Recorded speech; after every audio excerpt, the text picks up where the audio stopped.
दुनिया में शायद ही कोई ऐसा नेता है जिसकी सुरक्षा व्यवस्था उतनी कड़ी, गोपनीय और हाईटेक है जितनी कि रूस के राष्ट्रपति व्लादिमीर पुतिन की।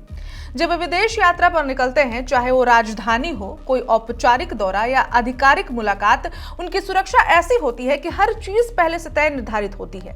लेकिन पुतिन की सुरक्षा का आधार एक ऐसा 4 लेयर सुरक्षा मॉडल है जिसे रूस की सुरक्षा एजेंसियां दुनिया का सबसे भरोसेमंद सुरक्षा तंत्र मानती हैं, जिसमें खास तरीके के बॉडीगार्ड्स, स्नाइपर और बॉडी डबल्स यानी कि हमशक्ल होते हैं। लेकिन सबसे चौंकाने वाला है पुतिन का सीक्रेट सूटकेस। क्या है सब कुछ, चलिए जानते हैं। नमस्कार, मेरा नाम है ऋचा और आप देख रहे हैं वन इंडिया हिंदी।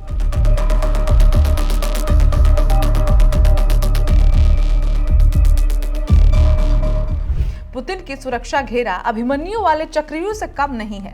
उसमें सबसे पहला और सबसे भीतरी घेरा होता है पुतिन के निजी बॉडीगार्ड्स का, जो हर वक्त उनके आसपास रहते हैं। इसके बाद आता है भीड़ में छुपा दूसरा घेरा, आम लोगों में घुसे हुए उनके सुरक्षा कर्मी, यानी कि उनके जो सुरक्षा कर्मी हैं वो भीड़ में रहते हैं, ऐसा जैसे किसी को पता ही नहीं है और वो नॉर्मल लोगों की तरह भीड़ में रहते हैं, और वो होते हैं सुरक्षा कर्मी। तीसरे स्तर पर होते हैं अतिरिक्त बॉडीगार्ड्स और आसपास की इमारतों की छतों पर स्नाइपर्स, जो कि तैनात किए जाते हैं। चौथे और बाहरी स्तर पर इलेक्ट्रॉनिक जाल, ड्रोन निगरानी, स्पेशल रॉड स्कैनिंग और एयर डिफेंस तैयार रहती है। पुतिन साथ हमेशा लेकर चलते हैं एक ऐसा सीक्रेट सूटकेस जिसे दुनिया ने कुछ सालों पहले सुना था, लेकिन इस सूटकेस की कहानी बेहद अजीब है। इस सूटकेस में राष्ट्रपति का मल मूत्र रखा जाता है, जिसे विदेश यात्रा के दौरान सुरक्षित पैक करके रूस वापस भेजा जाता है। आप सोच रहे होंगे ऐसा क्यों होता है? दरअसल पुतिन अपनी सेहत से जुड़ी हर जानकारी को पूरी तरह गोपनीय रखना चाहते हैं, ताकि कोई देश या खुफिया एजेंसी उनके स्वास्थ्य की जांच ना कर सके।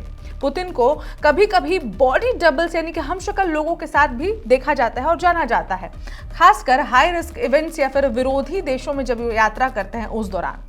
यूक्रेन की दलील है कि पुतिन तीन बॉडी डबल्स का इस्तेमाल करते हैं, यानी कि 3 हमशक्ल्स ऐसे हैं जो बिल्कुल हूबहू पुतिन जैसे दिखते हैं, और कई इवेंट्स में पुतिन की जगह वो जाते हैं, जिनमें से कुछ ने प्लास्टिक सर्जरी कराई होती है ताकि उनकी असली शक्ल पहचानी ना जा सके। ये यूक्रेन का कहना है। हालांकि इस दावे की पुष्टि करना मुश्किल है, लेकिन इसे पुतिन की सुरक्षा रणनीति का हिस्सा माना जाता है। बॉडीगार्ड्स की चुनौतियां भी कम नहीं होती हैं। वे युवा रखे जाते हैं, अधिकतम उम्र सिर्फ 35 साल, फिर रिटायर, क्योंकि पुतिन की सुरक्षा के लिए जो फिटनेस, सतर्कता है, स्टेमिना और लो प्रोफाइल रहना बेहद जरूरी है। इन सुरक्षा कर्मियों का चयन बहुत सख्त रूप से होता है। पहले बॉडी टेस्ट, फिर फिजिकल फिटनेस, बैकग्राउंड वेरिफिकेशन, भाषाओं की जानकारी और विशेष प्रशिक्षण के बाद ही उनका बॉडीगार्ड तय किया जाता है। जब पुतिन सड़कों पर निकलते हैं, उनका काफिला भी एक चलता फिरता किला जैसा होता है।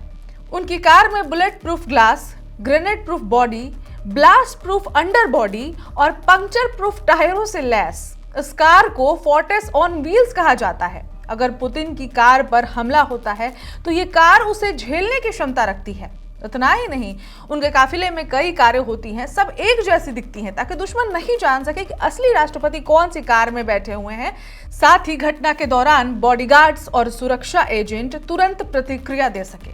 सिर्फ गाड़ियां या बॉडीगार्ड ही नहीं, पुतिन की सुरक्षा में खाना, रहना, यात्रा, संचार सब कुछ एक विशेष इंतजाम के तहत होता है।